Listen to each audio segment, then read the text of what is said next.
Hoje nós temos um assunto a tratar que é Romanos 9 a 11. É um texto onde existe essa interpretação, compreensão de muitas pessoas que existe uma predição de uma conversão futura de Israel. Então, primeiro nós falamos muitas coisas que são importantes para a gente ter um background suficiente para a gente discutir isso à luz do que o Novo Testamento ensina e todas essas outras questões aí.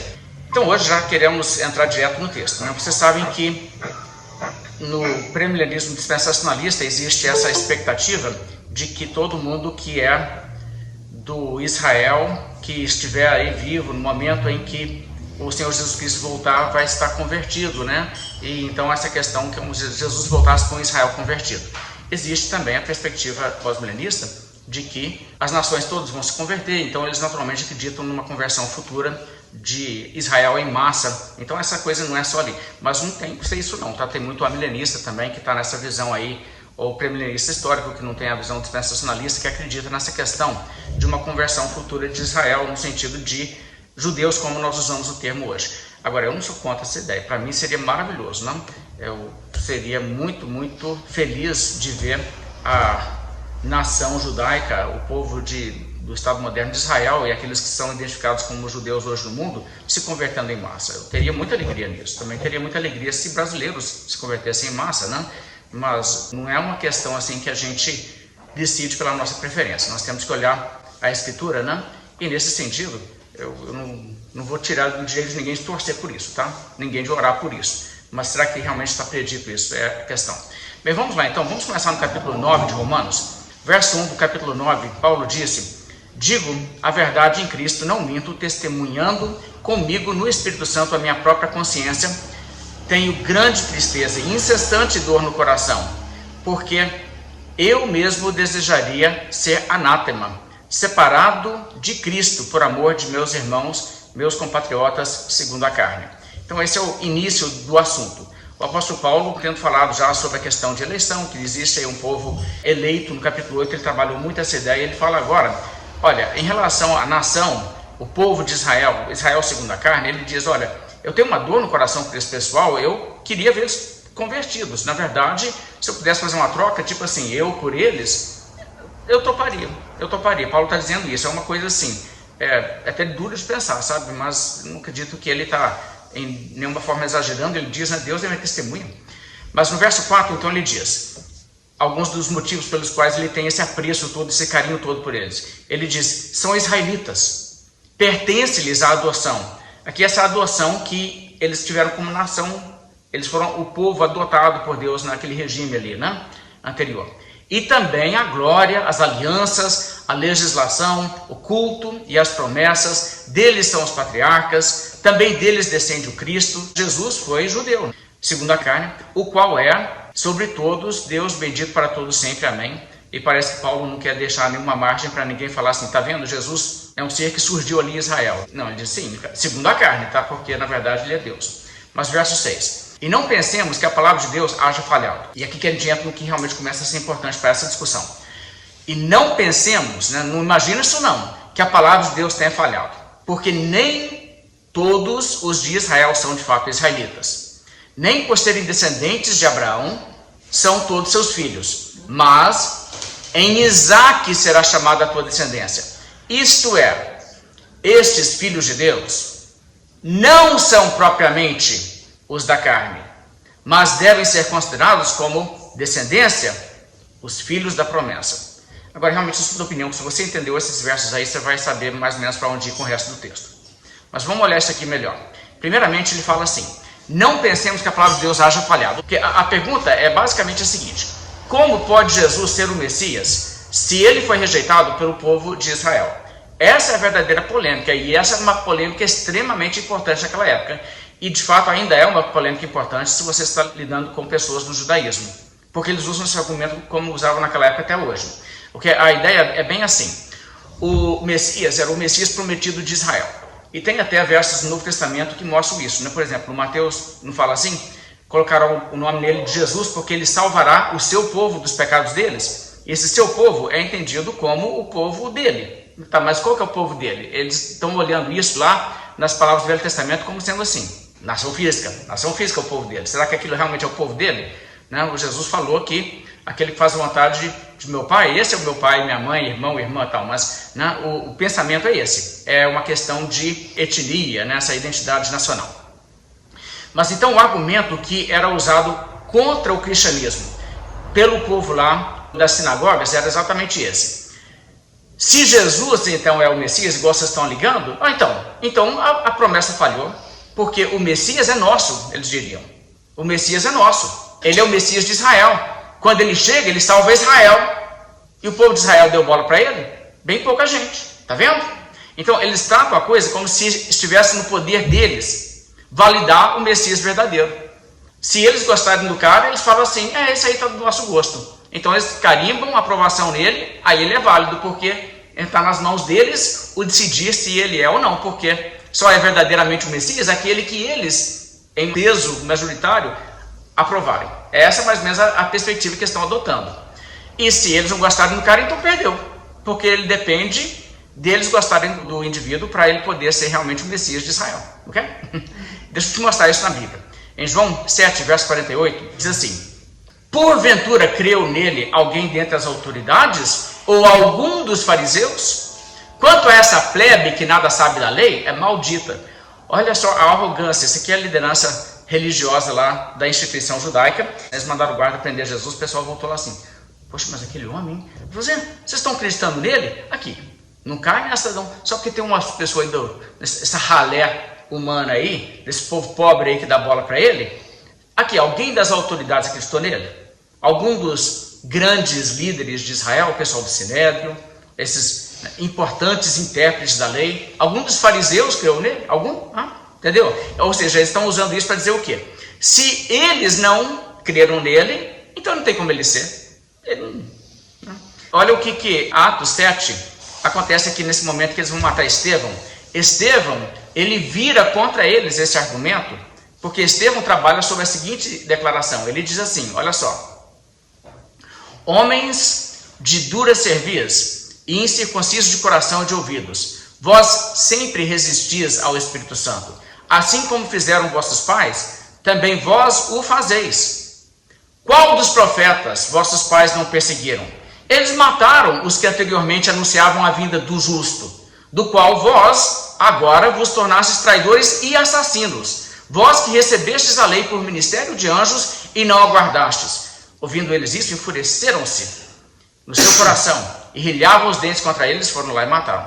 O que basicamente Estevão fez foi, primeiro, ele deu todo o histórico de Israel, e ele sempre chamando a atenção ao fato que lá atrás, em todas essas ocasiões, na época de Moisés, na época dos juízes, na época dos reis, na época do exílio, sempre o que aconteceu?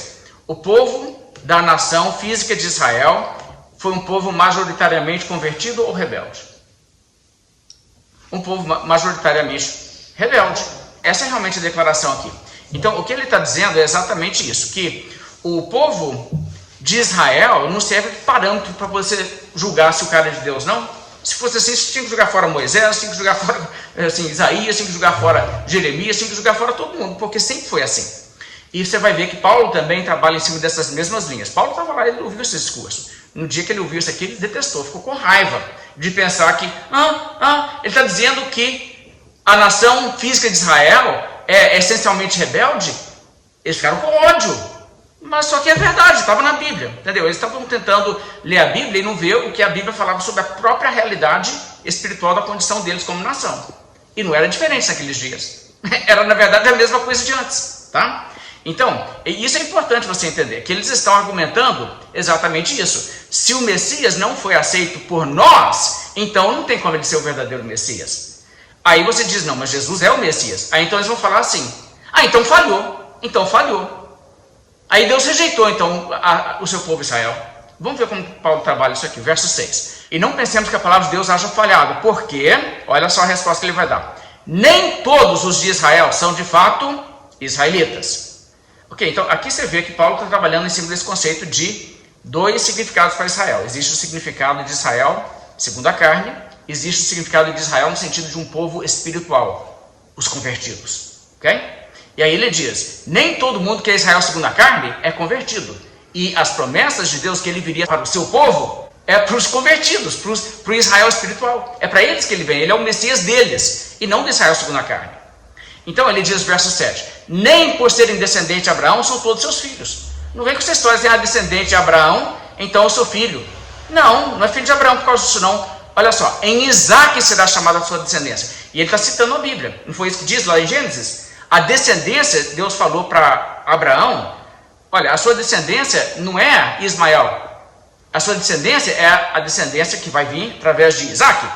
Ou seja, ele está dizendo, existe uma realidade aqui que o que importa não é se a pessoa é fisicamente descendente, mas é se ela é uma pessoa eleita. Verso 8 ele diz, isto é, estes filhos de Deus não são propriamente os da carne. Presta atenção nisso aí. Você fica nessa ideia. Quando ele diz que, estamos falando aqui do Israel para quem Jesus veio. Que Israel que é este? Estes filhos de Deus não são propriamente os da carne. Não são propriamente da carne. Mas devem ser considerados como descendência os filhos da promessa. Ou seja, os eleitos. Esse é o verdadeiro Israel. Nesse sentido, Jesus é o salvador de todo Israel. Mas nem todo israelita, segundo a carne, é de fato israelita nesse sentido. Ok? Bem, continuando então. E é engraçado, porque está cheio de crente por aí hoje, considerando os filhos da carne como aqueles a quem se destinam as promessas. Mas vamos pensar sobre profecias do Velho Testamento. Existem profecias do Velho Testamento que estão em vista aqui, poderíamos citar muitas, e eu não sei exatamente tudo que estava passando na cabeça de Paulo, mas aqui alguns textos que realmente estariam lá na discussão daquela época. Okay? Veja, por exemplo, Daniel 12, verso 1. Nesse tempo se levantará Miguel, o grande príncipe, o defensor dos filhos do teu povo, e haverá tempo de angústia, qual nunca houve, desde que houve nação até aquele tempo, mas naquele tempo será salvo o teu povo, todo aquele que for achado inscrito no livro. Está vendo? Então, está dizendo isso para Daniel, só o anjo falando para Daniel, será salvo o teu povo. Isso vai ser entendido em que sentido? Quem que é o povo de Daniel, profeta? Quem que é o povo dele? Porque todo o povo de Daniel, profeta, vai ser salvo. O próprio texto não explica. Nós estamos falando de quem? Todo aquele que for achado inscrito no livro. Isso aqui é o livro da vida, que realmente está em inferência. Você entendeu o que é o povo aqui? Naquele tempo será salvo o teu povo. Essa é a promessa. Vai chegar um momento em que o seu povo vai ser salvo, Daniel. Nós estamos falando de que povo? As pessoas que, assim como Daniel, têm o seu nome escrito no livro da vida. Jeremias 23, verso 5. Eis que vem dias, diz o Senhor, em que levantarei a Davi um renovo justo, e rei que é, falando de Jesus aqui, reinará e agirá sabiamente, e executará juízo e justiça na terra. Nos seus dias, Judá será salvo e Israel habitará seguro. Será esse o nome com que será chamado o Senhor Justiça Nossa. Não é interessante isso aqui? Nos dias dele, nos dias do Messias prometido, quem que vai ser salvo? Judá será salvo, Israel será salvo. Está vendo isso? É esse tipo de passagem que está em vista aqui. Então aí está a argumentação. O judeu chega com a Bíblia no Velho Testamento, para o cristão e diz, que Jesus Messias da onde? Aqui, se Jesus for o Messias, igual está dizendo, a gente tem que concluir que a maior parte de Israel é o quê? Perdido, certo? Mas o que diz lá em Jeremias? Que nos dias do verdadeiro Messias, Judá será salvo. Entendeu? Como está sendo o argumento? Então, se Jesus é o Messias, a palavra de Deus falhou. E Paulo está dizendo, não pensa que a palavra de Deus falhou, porque nem todo aquele que é de Israel é verdadeiramente israelita. Ok? Vocês estão pegando o quadro aqui? Vamos seguir. Jeremias 33, 14.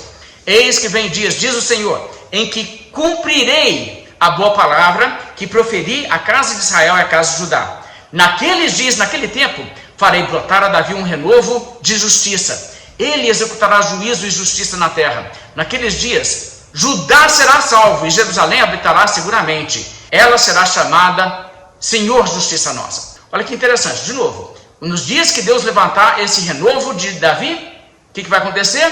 Nos dias dele, Judá será salvo. De novo, é o mesmo argumento. Se Jesus é o Messias, então a palavra de Deus falhou.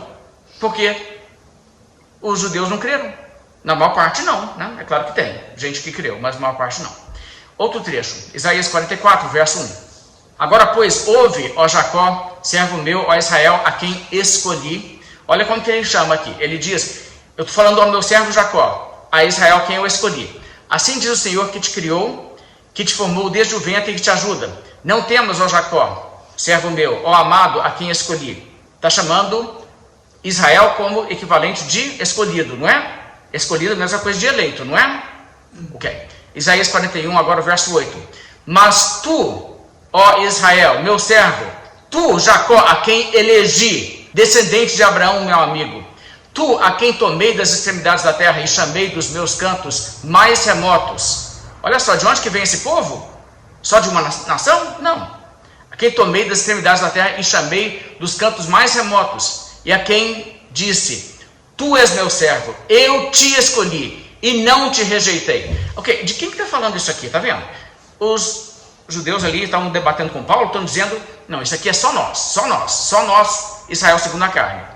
E Paulo está dizendo, muitos de vocês não são isso aqui. Muitos de vocês não são. E tem gentios que são isso aqui. É isso que ele está dizendo. Ok, Isaías 45, verso 16. Envergonhar-se-ão e serão confundidos todos eles, cairão a uma em ignomínia os que fabricam ídolos. Israel, porém, será salvo com salvação eterna. Não sereis envergonhados nem confundidos em toda a eternidade. Indo para o verso 22 agora, diz assim: olhai para mim e sede salvos, vós todos os limites da terra, porque eu sou Deus e não há outro. Por mim mesmo tenho jurado, da minha boca saiu o que é justo, a minha palavra não voltará atrás. Diante de mim se dobrará todo o joelho e jurará toda a língua. De mim se dirá tão somente no Senhor a justiça e força. E até ele virão e serão envergonhados todos os que se irritarem contra ele. Então existe um grupo de pessoas que virão perante ele em juízo, terão que dobrar o joelho, confessar que ele é Senhor. E essas pessoas todas serão envergonhadas nesse momento. Quem são essas pessoas? Todos aqueles que se irritaram contra ele. Certo? Então tem esse grupo. Mas, verso 25, no Senhor será justificada toda a descendência de Israel e nele se gloriará. Tem esse outro grupo. Tem gente que, todos desse grupo, a descendência de Israel aqui, não vai ter um único que não vai ser salvo. Nesse grupo, a totalidade vai ser justificada, a totalidade vai se gloriar no Senhor. Então você tem esses dois grupos. Tem os perdidos e tem Israel. Está vendo como que é o quadro aqui? Que é bem interessante. Guarda isso aí, porque isso aqui é fundamental para você entender a discussão no capítulo 9, 10 e 11 de Romanos. Ok, vamos voltar para Romanos capítulo 9. No verso 22 ele continua e diz assim. E é claro que eu vou pular coisas, senão eu não consigo cobrir isso aqui. Mas é bom ler o trecho todo. Ele lida com questões da eleição aí no capítulo 9, partes favoritas da Bíblia, aí onde, favoritas para os calvinistas, tem gente que tem horror. Mas verso 22. Que diremos, pois? Se Deus, querendo mostrar a sua ira e dar a conhecer o seu poder, suportou com muita longanimidade os vasos de ira preparados para a perdição. Okay, então você tem esse um grupo aqui, os vasos de ira, pessoas que vão para a perdição.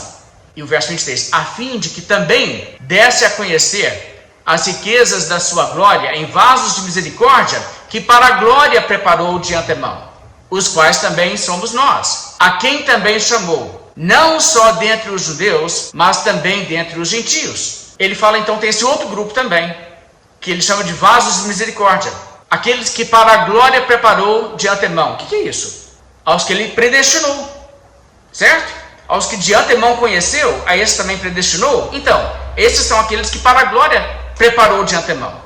Os eleitos, os predestinados, tá? Então você tem esses dois grupos. Ok, e os predestinados, os eleitos, não é Israel? Na linguagem lá de Isaías 40. Exatamente. Mas olha o que ele vai dizer sobre quem é esse outro grupo. O grupo chamado aqui vasos de misericórdia. As pessoas que Deus preparou para a glória de antemão. Ele diz, os quais somos nós. Nós quem, Paulo? Você está falando como um judeu segundo a carne? Você está dizendo vocês, seus compatriotas segundo a carne? Ele diz, os quais somos nós, a quem também chamou. Lembra, aos que de antemão conheceu, também os predestinou, e aos que predestinou também o quê? Chamou, ok? Então, essas pessoas, os eleitos, ele diz, somos nós a quem também chamou. E aí ele diz isso, não só dentre os judeus, mas também dentre os gentios. Então tem esse grupo, os eleitos de Deus, do Velho Testamento, aqueles a quem Deus dirige a palavra e diz, você é o meu escolhido, eu te escolhi, não te rejeitei, eu te elegi. Que grupo é esse? Escolhido por Deus de antemão e eleito por Deus. Nós, não só dentre os judeus, mas também dentre os gentios. Verso 25. Aí ele vai provar pelo Velho Testamento, ele diz, assim como também diz em Oséias, chamarei povo meu, a que não era povo meu, e amada a que não era amada. Ou seja, Deus vai trazer para dentro gente que antes não era do seu povo. E no lugar em que se lhes disse, vós não sois meu povo, ali mesmo serão chamados filhos do Deus vivo. Mas, relativamente a Israel, e ele está falando aqui, Israel, não o Israel eleito, mas o Israel segundo a carne. Relativamente a Israel, dele clama Isaías, ainda que o número dos filhos de Israel seja como a areia do mar, o remanescente é que será salvo. E Paulo aplica isso aqui, que claro que tem a ver com o período lá do exílio, aquela coisa toda, mas ele está dizendo assim, mas estamos falando de uma coisa aqui que tem uma aplicação nesse sentido. A maior parte de Israel, segundo a carne, não é salva, só um remanescente que é. Então não vem com essa história de que, mas Israel, segundo a carne, tem que toda ser salva. Ok? Verso 28. Aí ele conclui a citação, porque o Senhor cumprirá sua palavra sobre a terra cabalmente em breve, como já disse Isaías. E a outra citação. Se o Senhor dos Exércitos não nos tivesse deixado descendência, ter-nos-íamos tornado como Sodoma e semelhantes a Gomorra. Ou seja, é o que Isaías disse. Se Deus não tivesse tido misericórdia para salvar alguns da descendência de Israel segundo a carne, se ele não tivesse salvo um remanescente, sabe o que teria acontecido? O mesmo destino de Sodoma e Gomorra, não tinha sobrado era nada. Verso 30. Que diremos, pois? Que os gentios que não buscavam justificação vieram alcançá-la, todavia que decorre da fé. E Israel que buscava a lei da justiça não chegou a atingir essa lei. Israel que tentava se salvar por obras, seguindo a lei de Moisés como método de salvação, não conseguiu salvação por esse método e não está salvo até por causa dessa crença falsa deles. Pulando agora o capítulo 10, verso 19. Pergunto mais. Porventura, não terá chegado isso ao conhecimento de Israel? Moisés já dizia, eu vos porei em ciúmes com um povo que não é nação, com gente insensata eu vos provocarei a ira. Isso aqui é aquilo que Pedro fala para o pessoal, vocês que antes não eram nação, mas agora vocês são o povo de Deus, os gentios. E Isaías, ele diz, verso 20, a mais se atreve, vai até mais longe, diz, fui achado pelos que não me procuravam. Gente tipo eu e você, tá? A gente não estava nem querendo saber de Deus, e Deus tipo assim, mas se você é meu eleito, eu vou achar vocês, não é você me achar não. Pessoal, a gente está procurando a Deus, Deus foi lá e catou a gente. Revelei-me aos que não perguntavam por mim. Quanto a Israel, ele falando de Israel segundo a carne, quanto a Israel, porém, diz, todo o dia estendi as mãos a um povo rebelde e contradizente. De novo, o que ele está fazendo? Ele está argumentando igual Estevão. Gente, Israel sempre foi assim, um povo de dura serviço. Assim, que época que foi realmente, você poderia dizer a maioria era convertida? Entendeu? Essa que é a questão. E Deus está lá falando assim, todo dia, e a ideia é tipo assim, desde que eu tirei vocês do Egito, até os dias da profecia, em que está sendo pronunciado isso. O dia todo eu estou aqui estendendo as mãos para vocês, mas vocês o quê? Rebelde, contradizente, não vou dar, entendeu? É bem assim. E vem uma pergunta crucial, capítulo 11 agora. Pergunto, pois, terá Deus, porventura, rejeitado o seu povo? Ok, e é interessante isso aqui. Terá, porventura, Deus rejeitado o seu povo? Porque o que acontece aqui? Pessoas falam assim. Tem gente por aí que diz que Deus não tem mais um plano futuro com Israel. Mas olha o que a Bíblia diz. Porventura, terá Deus rejeitado o seu povo? De modo nenhum. E eles bravejam isso aí como se fosse assim, triunfar. É nesse sentido que ele está fazendo a pergunta? Naquela época a pergunta era essa? Tem um plano futuro para Israel? Eu acho que isso é bem mais uma pergunta moderna, sabe? Depois de tudo que transcorreu de lá para cá. Mas naquela época, a ideia era um pouco diferente. Vamos pensar um pouco aqui. Jesus não tinha dito, o reino de Deus será tirado de vocês e dado a um povo que lhe mostra o respectivo fruto? Ele falou isso, ok? Paulo não falou, a ira veio sobre eles definitivamente? Ok, era muito interessante que a maneira em que as denúncias do povo à nação de Israel física era tão forte que alguém poderia até querer dizer, então quer dizer que Deus fez coisas do mapa, né? Então acabou para eles. Teve uma leva aí de gente que se converteu e veio para dentro, né, quando Jesus estava aí e tudo bem. Aí agora depois não quis, entendeu? Agora foi para os gentios o evangelho, não é isso? E não é isso. Agora, olha só, como que Paulo prova que não é verdade que Deus rejeitou o seu povo? Ele apresenta uma prova, a prova está no verso 1 mesmo. Porque eu também sou israelita, da descendência de Abraão, da tribo de Benjamim, não é? E Paulo não foi chamado mais tarde um pouquinho, depois os outros apóstolos, ele já estava lá tentando matar a crente, e aí ele acabou virando salvo também pela graça de Deus, ok? Então olha só, Paulo tem uma argumentação bem interessante aqui. Paulo diz que essa pergunta que vocês estão fazendo, Deus rejeitou o seu povo, então, É impossível. Eu provo para você que é. A prova é que aqui eu sou cristão. Então, essa tese sua está errada. Porque isso é bem importante. Ok? Você precisa prestar atenção no que eu vou falar aqui agora. Existem pessoas hoje que acreditam que Deus não tem um plano futuro para a nação física de Israel. Existe. Crente que eu estou dizendo, gente que crê na Bíblia. Existe. Gente igual eu, gente igual Calvino, entendeu? Gente igual o Berkhoff e tal. Muito bem. Prova para mim que eu estou errado. Alguém vai chegar para mim para provar que eu estou errado nessa visão, nessa questão? Me esfregar na cara aqui, ó. Eu provo para você. O apóstolo Paulo era convertido. Acabei com você. Você não acredita isso? Se você acreditasse isso, você tinha que abandonar essa posição. Entendeu? Não, eu acredito isso. Isso não contradiz nada do que eu creio nesse sentido. Se o apóstolo Paulo usa esse argumento para provar a ideia aqui, e ele não é nenhum asno, ok? O apóstolo Paulo sabe que uma vez que a pessoa parar e raciocinar em cima disso, não é mesmo, hein? Pô, realmente, se o apóstolo Paulo é convertido, então não tem como ser. Você tem que entender que a pergunta, o sentido da pergunta, é uma pergunta que é refutada com essa prova. Então vamos lá, qual que é a pergunta? A pergunta não é isso aí que eles estão querendo dizer. A ideia é, então, ficou impossível agora para o judeu, né? Judeu que não converteu agora, esquece. Esquece não, Deus rejeitou. Esse pessoal aí, eles sempre mataram Jesus, Deus quer saber deles não. Deus virou agora, o negócio agora é gentio. Judeu já teve sua chance. Primeiro foi pregado para Israel e agora nós vamos embora para os gentios. Ou, esquece Israel, se não converteu até agora, larga esse palácio. Era essa a polêmica. E Paulo diz, não gente, olha eu aqui, nascido fora do tempo. Deus foi lá e me salvou. Se Deus me salvou, quer dizer, não é tipo assim, o cara já ouviu o evangelho, foi apresentado, foi pregado para ele não converteu, então Deus não quer saber dele mais. Cara, eu estava lá, eu escutei Estevão pregou para mim, e eu fiquei assim, super certo, mata o cara, mata ele, merece morrer. Vai lá, pode matar, eu seguro suas roupas aqui. Não foi isso? E aí, Deus falou assim, então, esquece Saulo, esquece, nunca mais. É isso que Deus falou? Deus não foi lá ter misericórdia? Está vendo? É esse o conceito que está aqui. Quer dizer, então assim, as pessoas estão atribuindo um significado errado para a pergunta, não prestando atenção no contexto e tirando conclusões que não estão realmente justificadas pelo texto. Bem, vamos continuar então, verso 2. E Paulo então diz, gente, Deus não rejeitou o seu povo a quem de antemão conheceu. Ok, peraí.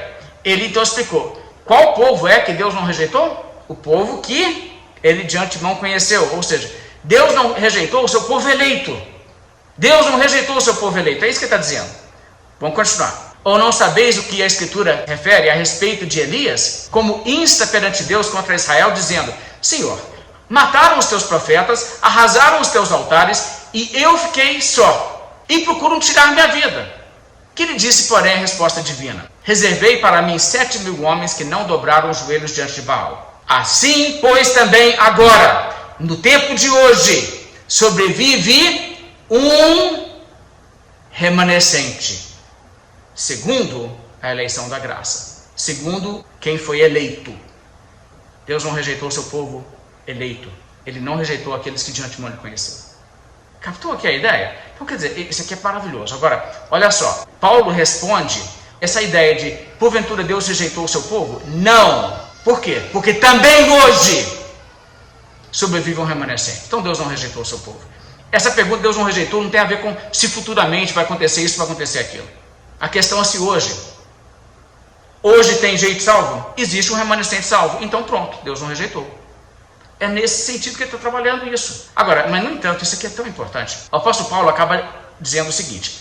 Gente, se você prestar atenção na Bíblia, você vai perceber que na Bíblia mesmo, teve épocas em Israel em que o negócio ficou tão feio, mas tão feio, que uma população que eram milhões, na verdade, havia só 7.000 convertidos entre o povo todo.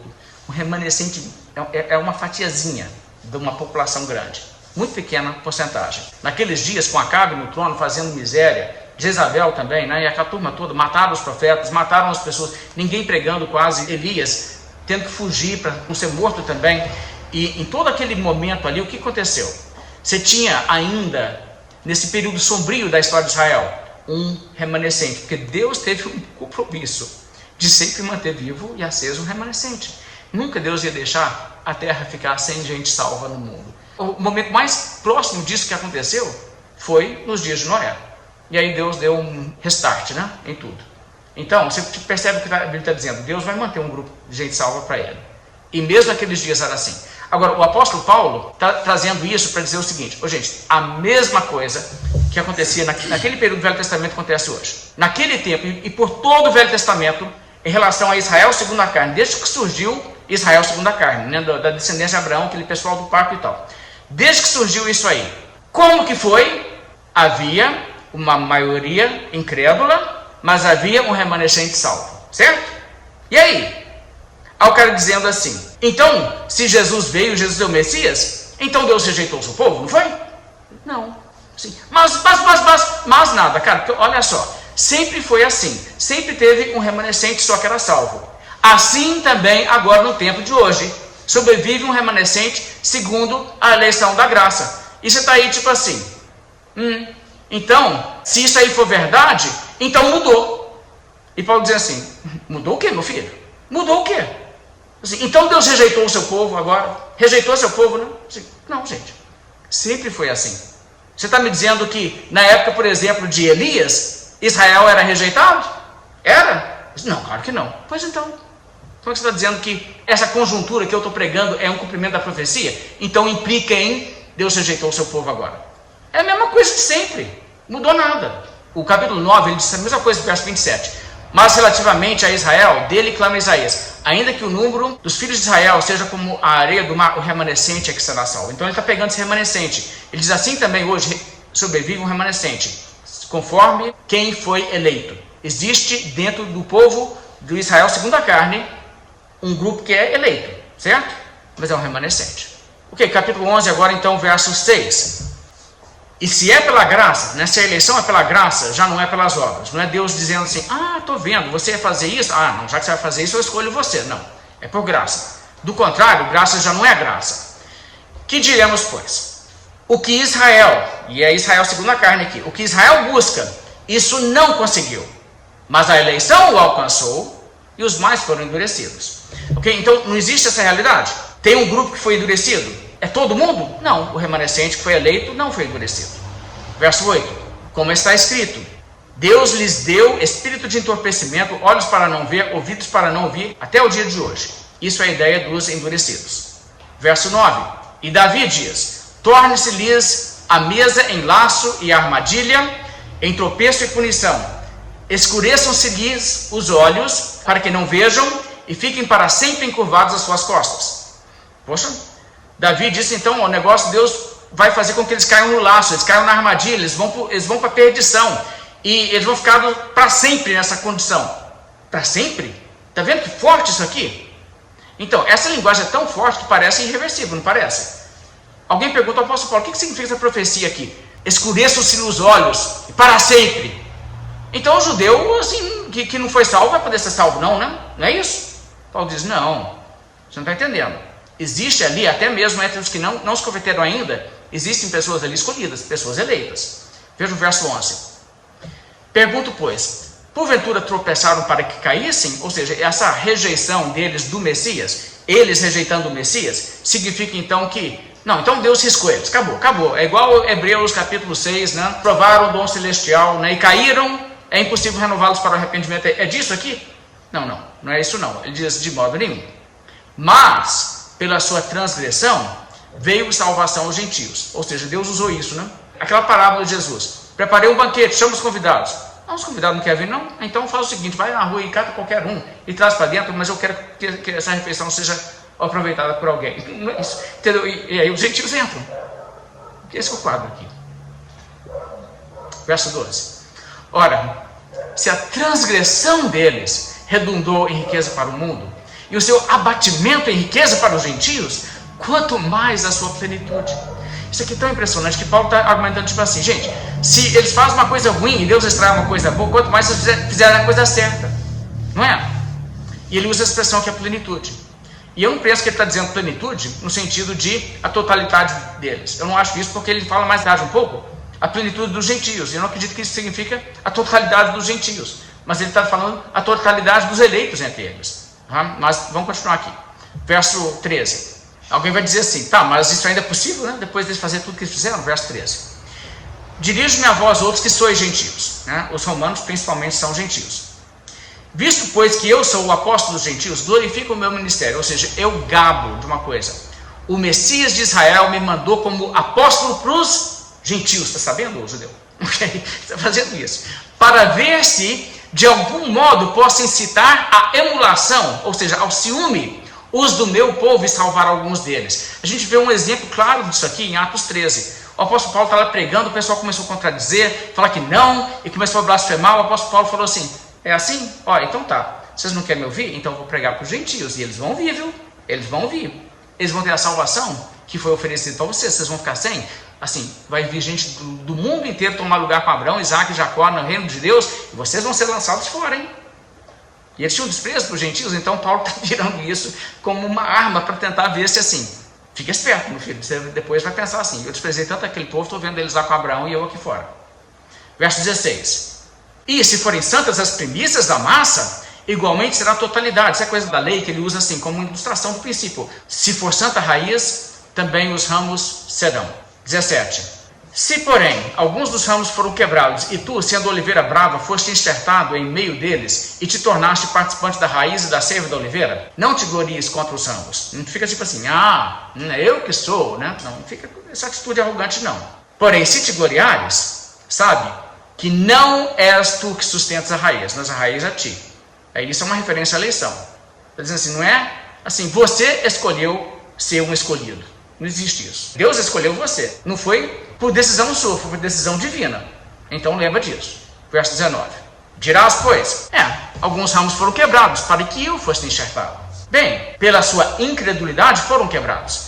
Tu, porém, mediante a fé, estás firme. Não te ensoberbeças, mas teme. Porque se Deus não poupou os ramos naturais, também não te poupará. Agora, a ilustração daqui, na oliveira, a oliveira, claro, representa Israel, tá? Então, ramos naturais são cortados fora, que são judeus, que por serem incrédulos, deixam de ser aquilo que se chama Israel, e ramos de uma outra oliveira, uma oliveira brava, são enxertados. É uma referência aos gentios. Então, o que nós encontramos aqui? A continuidade de Israel é vista onde? Hoje, conforme esse verso.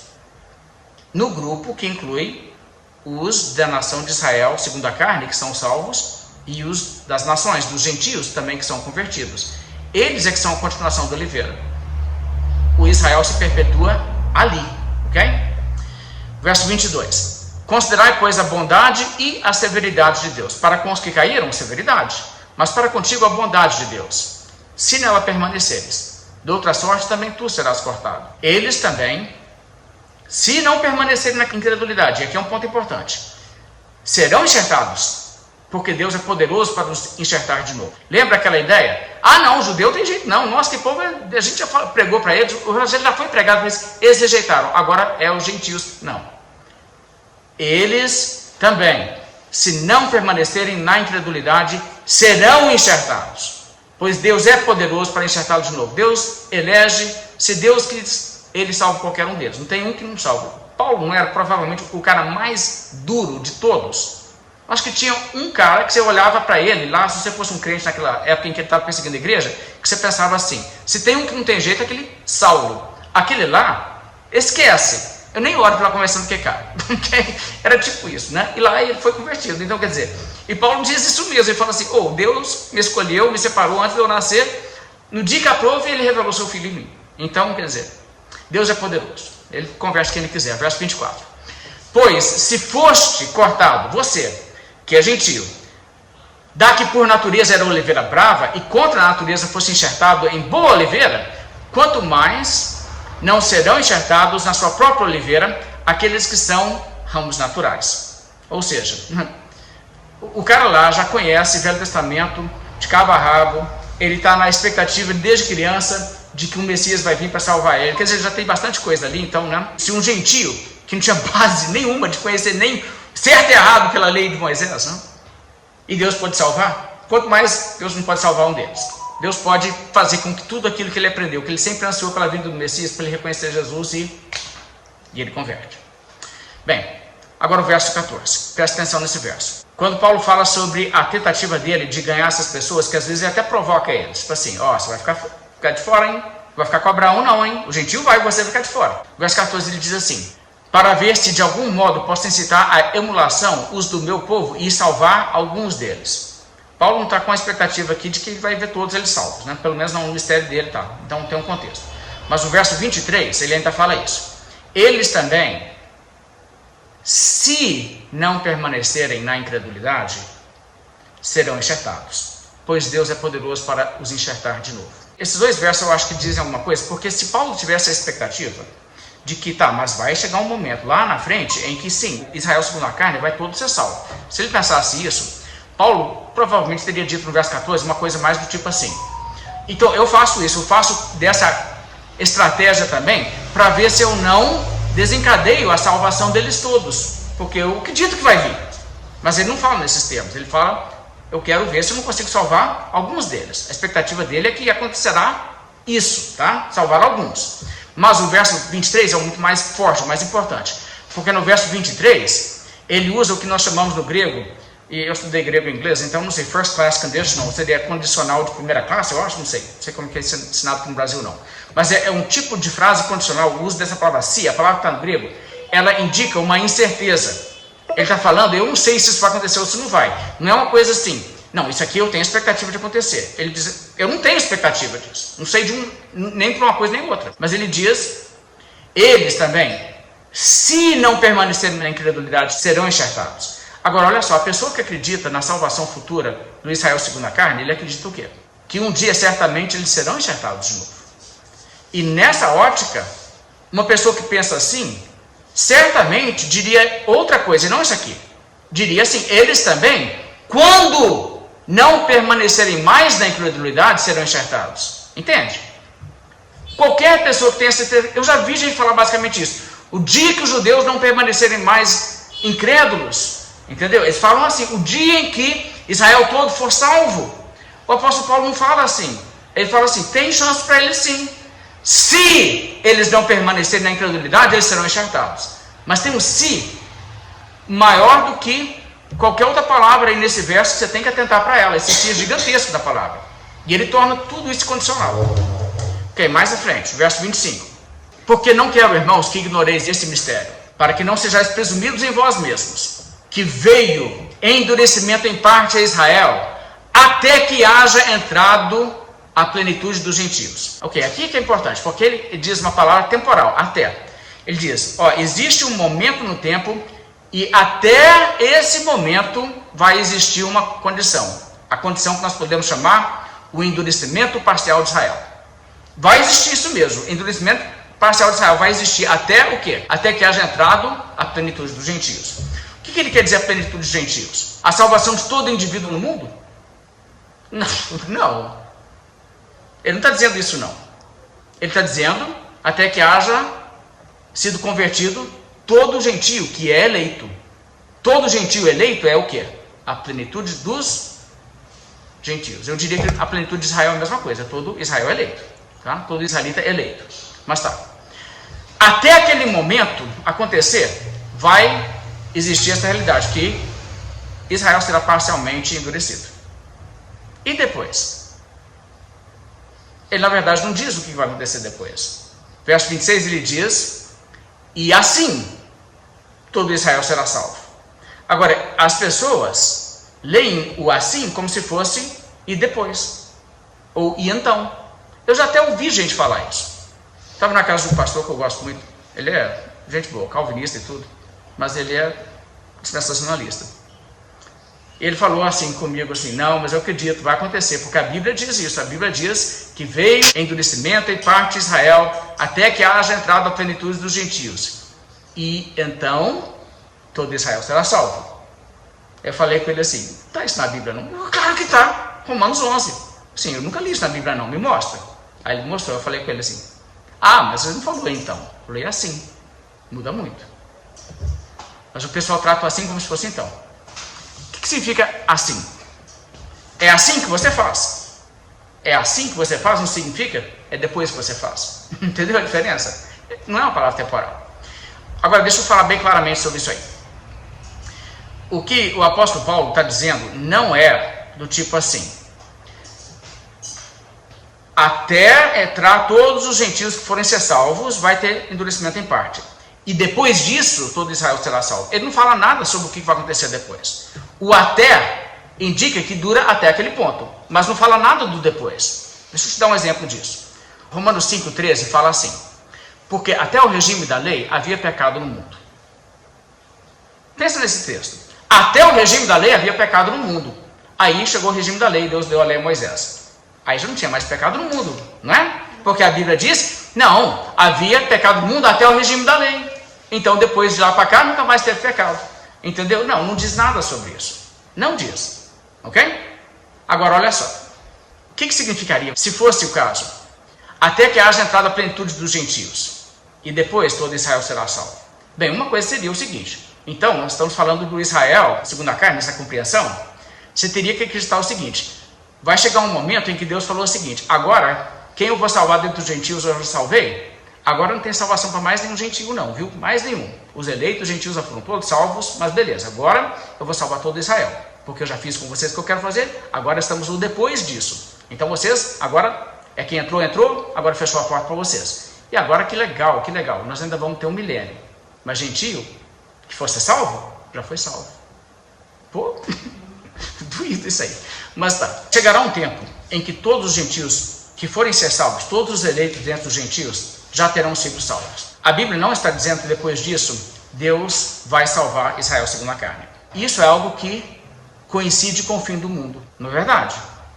No momento em que não tiver mais ninguém para ser salvo, não é o momento em que virá o fim, o juízo final, todos os eleitos foram recolhidos, e lá em Apocalipse, Deus vai dizer para os anjos que estão segurando os 4 ventos para não detonar a terra e dizer assim: todo mundo já foi selado na fronte, solta os ventos, pode destruir tudo, porque quem ia ser salvo já foi selado. Os 144 mil, aquela grande multidão que ninguém pode enumerar. Então é isso. Até isso acontecer, vai continuar sendo verdade que haverá o quê? Endurecimento de parte de Israel. Ou seja, nunca vai haver um tempo, nunca, até o fim do mundo, em que todo Israel segundo a carne vai ser salvo. Até o dia em que o último eleito for salvo, ainda vai haver endurecimento em parte de Israel. É isso que o texto diz para mim. E o verso 26 então diz: e assim todo Israel será salvo. O que quer dizer e assim? E esse é o jeito pelo qual todo Israel é salvo. Sabe aquelas promessas que Deus diz? Eu vou salvar todo Israel. Então, como que se cumpre isso? Isso se cumpre Deus reservando para si, em toda geração, um remanescente daqueles que são descendência física de Abraão. Mesmo que não existe mais essa nação como existia naquela época, hoje em dia o que existe é o judaísmo, os praticantes do judaísmo. Mas Deus sabe quem que é a descendência física de Abraão. Deus sabe quem que eles são. E não tenha dúvida que em cada geração Deus tem uns eleitos ali daquele povo. Em cada geração ele tem. E Abraão não cansa de receber, né, descendentes físicos chegando lá e dando um abraço neles, igual ele recebeu o Lázaro no dia que o Lázaro chegou no céu.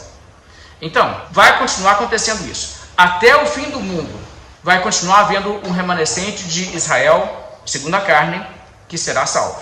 E ao mesmo tempo, Deus também vai trazer para dentro a plenitude dos gentios. Então, quando ele traz para dentro a plenitude dos gentios, essa é a maneira pela qual todo Israel será salvo. Os vasos de misericórdia, que também somos nós, não só dentro dos judeus, mas também dentro dos gentios.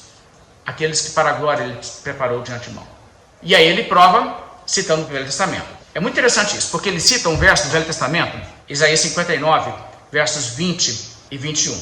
Eu vou ler isso daqui a pouco, tá? Como está lá em Isaías. Mas agora eu quero ler a citação que Paulo faz nesse texto, aqui. Ele diz: esse é o jeito que se cumpre aquela promessa de Deus, todo Israel será salvo. É assim, Deus reservando um remanescente fiel entre a descendência física de Abraão. E também Deus agregando gentios, até que se complete o número de todos eles.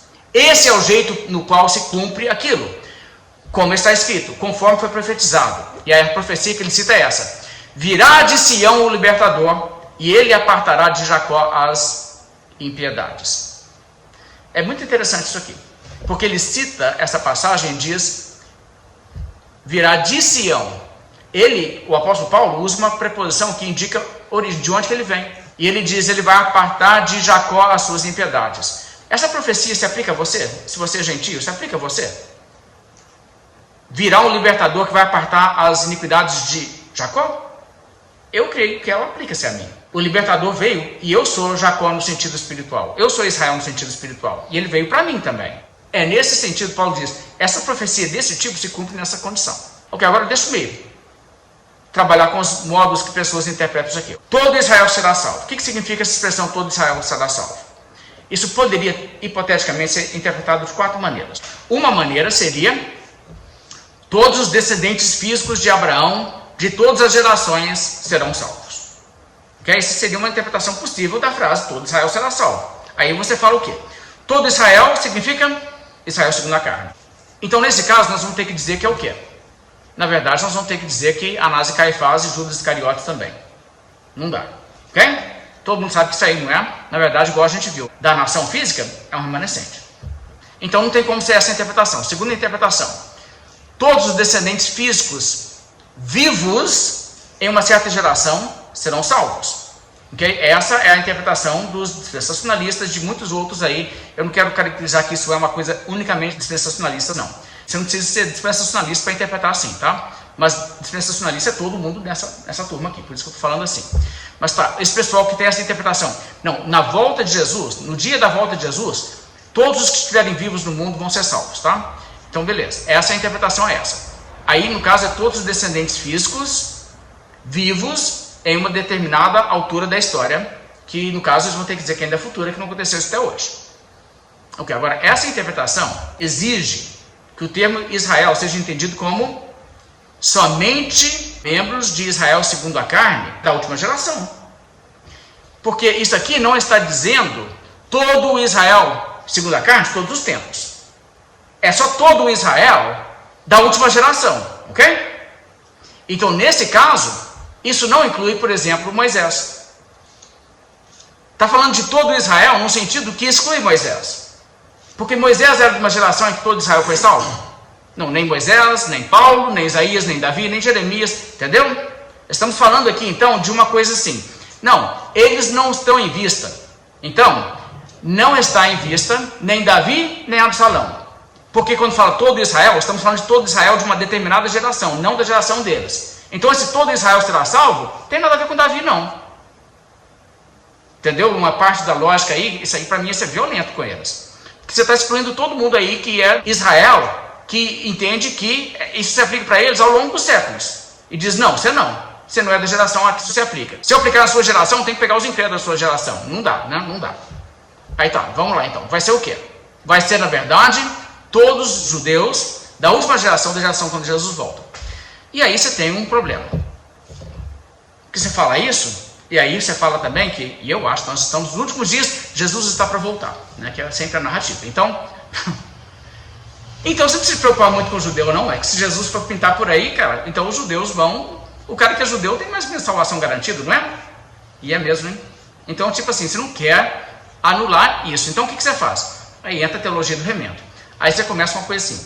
Já sei. Na tribulação, vai matar muito judeu. Vai matar muito judeu. Então, você não pode pensar, você está vendo um judeu por aí hoje, pensando assim, se a igreja for arrebatada agora, não precisa se preocupar com ele, não. Não, você tem que evangelizar ele sim, e se ele morrer? Porque muitos vão morrer, porque o que Deus vai fazer um expurgo. Ele vai pegar Israel segundo a carne, vai matar, e vai sobrar poucos deles. Aí quando tiver poucos sobrando, Jesus volta e eles serão todos convertidos. É isso? Que maravilha! Então, se era isso que significa que todo Israel ser salvo, eu podia ter feito isso nos dias de Josué, era só ter eliminado um tanto de gente que tinha sido. Não é nem um avivamento, é mais um expurgo do que um avivamento. Que maravilha! Agora, assim, falando sério, isso é o que está todo mundo falando. John MacArthur diz, quem é todo o Israel que será salvo? Bem, no fim dos tempos, primeiro durante o período de provação, os apóstatas e os rebeldes serão expurgados. Apenas os que restarem serão protegidos. Zacarias 13:8 diz que 2/3 morrerão. Isso deixa 1/3 purgado como o remanescente. Esse 1/3 purgado, então, se torna a nação devidamente constituída. Eles são todo o Israel. Eles são o Israel a quem foi prometido redenção, o remanescente piedoso. Então eu realmente acredito que quando diz todo teu povo será liberto, isso não é uma declaração absoluta de que todo judeu vivo na terra será salvo naquele momento. O que está dizendo é que Deus vai purgar, ele vai colocá-los sobre a vara, ele vai testá-los. 2 terços deles morrerão, 1 terço será protegido, pois são os que obedecem aos mandamentos de Deus e guardam o testemunho de Jesus Cristo. Em outras palavras, mesmo no fim dos tempos haverá uma distinção entre aqueles judeus que creem e aqueles que não creem, aqueles que serão condenados e aqueles cujos nomes estão escritos em seu livro de registro. Sim, haverá uma libertação especial, haverá um expurgo dos rebeldes, 2 em cada 3 judeus morrerão, mas o terço remanescente, o remanescente redimido, constituirá a nação remanescente de Israel. E eu creio que eles são todo o Israel que é redimido. Eu acho isso, na verdade, meio cruel, sabe? Parece até uma piada de mau gosto. Deus fala com Abraão assim: Abraão, vou salvar sua descendência toda, tá? Abraão, poxa, que legal. Mas não está dizendo tipo assim, vai ter um pessoal que vai se identificar com você, vai ser a mesma fé de você, muitos deles vão ser da sua descendência física, e você vai ter um povo que crê igual a você, que vai ser a sua família para sempre, e vou salvar sua descendência nesse sentido. Não, não é isso não. Deus está dizendo o seguinte: não, eu vou salvar toda a sua descendência física. Que legal, quer dizer que todo filho que eu gerar, e neto, e bisneto, e tal, não, que a maioria desses aí vai para o inferno. Mas vai chegar lá no final da história, o que eu vou fazer é que eu vou pegar os seus descendentes físicos que tiveram no mundo, sabe? Você vê que isso depende também de considerar que o judaísmo é a descendência, e eu acredito que entre eles ali também tem descendência de Abraão, não é tipo assim, não tem. Tem, só não é assim, exatamente uma correspondência. Tem gente aí que não sabe que é descendência de Abraão, mas que é. Você descarta aqueles que foram das 10 tribos, não tem nada a ver isso aí, mas você está falando para Abraão o seguinte: Abraão, o que eu estou dizendo é que vai chegar lá no final da história, vai ter descendente seu vivo na terra ainda. Aí eu vou pegar, matar quase todos eles, aí só deixo vivo os que forem salvos. Aí eu desço, eu falo: aí, cumpri a promessa, eu dei para você o que eu te prometi, salvei toda a sua descendência. Eu acho isso, parece assim, gente, parece zoeira. O pessoal que não raciocina por esse lado, mas realmente assim, parece uma coisa assim, até eu acho isso absurdo. Assista esse vídeo aqui para você ver isso aqui. Eu não estou pegando no pé desse cara não, esse pastor é um cara bom, tá? Ele é um cara joia, mas ele é dispensacionalista, ele discorda de mim. Eu coloquei isso aqui só como um exemplo de um cara sério, mas que no dispensacionalismo ele pensa dessa maneira. O cumprimento é isso: Israel, segundo a carne, vai ser salvo, só que Deus vai primeiro fazer um expurgo. Um dia, toda a nação de Israel se converterá a Jesus. Assim todo Israel será salvo. Isso era um mistério. Não temos aqui uma referência aos remanescentes, como a questão de Elias, 7.000 que foram preservados. Não, é todo Israel será salvo. Todo israelita vivo na época do retorno de Jesus, no final da grande tribulação. Eu já vou explicar isso. Os que morreram sem crer em Jesus, morreram sem salvação, porque não existe purgatório, tá bom? Compreende-se que essa conversão total de Israel terá lugar após a grande tribulação, durante a qual essa nação será grandemente reduzida em número, por conta da perseguição. Muito bem, então, voltando aqui, o terceiro ponto, o terceiro modo que isso pode ser interpretado. Isso também poderia ser interpretado assim: todo Israel será salvo, pode ser no sentido de todos os descendentes de Israel segundo a carne, que se converterem ao longo de todas as gerações serão salvos. E tem gente que aceita isso. Eu não acho que essa é a melhor interpretação, tá? Mas tem gente que fala isso aí. Agora, na minha perspectiva, essa interpretação, ela tem uma certa vantagem, porque ela não contempla uma conversão futura do Israel físico toda. Ele diz, não, que vai acontecer isso mesmo. Todo o Israel vai ser salvo, estamos falando a plenitude de Israel. Mas a plenitude significa não a totalidade de todas as gerações, e nem a totalidade de uma geração, mas a totalidade dos eleitos, do verdadeiro israelita, no sentido em que nem todos os de Israel são verdadeiramente israelitas. Essa é uma interpretação. Eu não acho ela convincente, porque essa interpretação, na minha perspectiva, fala pelo seguinte: assim como as outras acima, que é Israel segundo a carne, e não Israel espiritual, essa interpretação exclui a possibilidade de gentios serem contemplados nessa promessa de salvação que diz, todo Israel será salvo. Como está escrito, virá de Sião o libertador, e ele apartará de Jacó as suas iniquidades. E eu entendo que ali Jacó é o Israel espiritual, que inclui gentios, que é a oliveira na qual nós fomos enxertados. Então eu não acho que é esse o sentido. Eu acho que a gente tem que estar aqui. Porque se isso aqui não é para mim, essa promessa, tem essa promessa, gente, virá de Sião o libertador, e ele apartará de Jacó as suas iniquidades, tá? Mas você é gentio, então isso não é você não. Está falando de Israel segundo a carne, os eleitos de lá, não para você. O que eu faço então com Efésios? Capítulo 2, verso 12, que diz que naquele tempo, antes da nossa conversão, nós éramos, sem Cristo, separados da comunidade de Israel, estranhos das alianças da promessa, não tendo Deus do mundo. Antes, nós não éramos parte das alianças da promessa. Mas agora sim, não é? Então as promessas não têm aplicação para mim, não? Eu acho que tem. E como é que fica Gálatas 3, 29, que diz: se sois de Cristo, sois também descendentes de Abraão e herdeiros segundo a promessa. Eu sou de Cristo. Eu, gentio, sou de Cristo. Então eu também sou descendente de Abraão. Não sou? E eu sou herdeiro da promessa. E aí a pessoa diz: não, mas essa promessa, virá de Sião o libertador, e ele apartará de Jacó as suas iniquidades, não está falando de você. Essa promessa não é para você. Eu acho que ela é. E para mim faz muito sentido. Porque o apóstolo Paulo está dizendo, esse é o jeito pelo qual o Israel todo será salvo. E o jeito, ele acabou de dizer o quê? Tem que entrar também o quê? Apesar de que o Israel segundo a carne tem uma parte endurecida, um remanescente é salvo. Mas tem uma parte endurecida, tem que entrar também o quê? A plenitude dos gentios. Entrar a plenitude dos gentios também é parte do processo pelo qual todo Israel é salvo. Então o Israel salvo aqui tem que contemplar esses gentios como parte do Israel. Bem, continuando.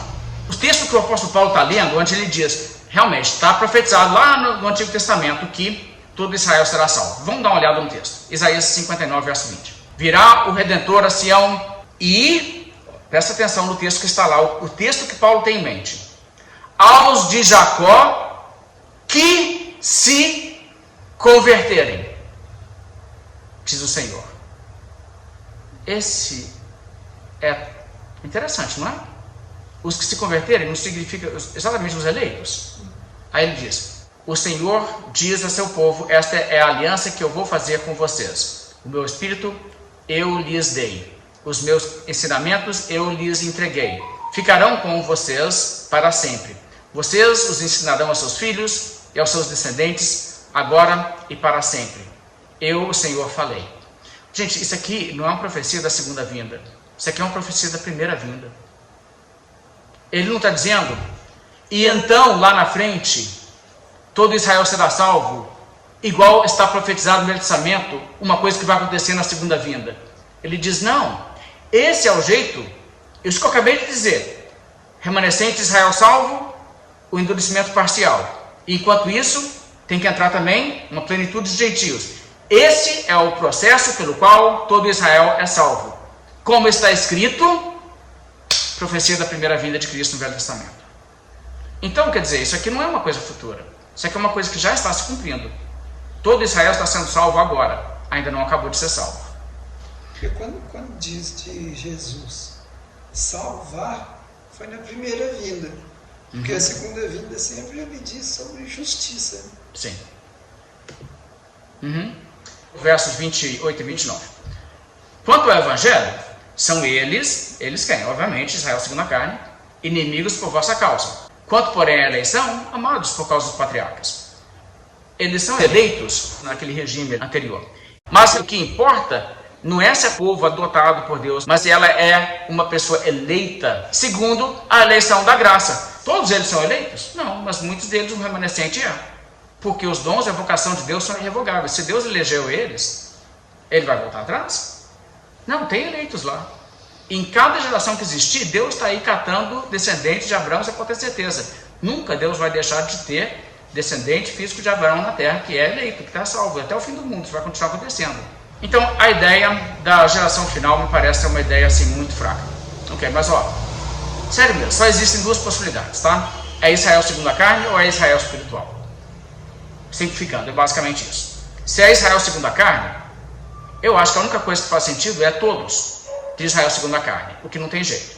Dizer que é todos de uma geração me parece até uma brincadeira. Ok, o outro sentido é Israel espiritual. Israel espiritual é certamente, na minha opinião, o significado. Aí você tem dois modos de falar. Nós estamos falando de Israel espiritual, mas de Israel segundo a carne que são eleitos. É uma perspectiva. Tá? Eu respeito quem tem esse ponto de vista, eu entendo, mas eu não acho que é isso não. Tá? Eu acho que é o Israel espiritual na sua totalidade, judeus e gentios. Deus prometeu salvar todo mundo de um grupo. E você tem que ir por aí.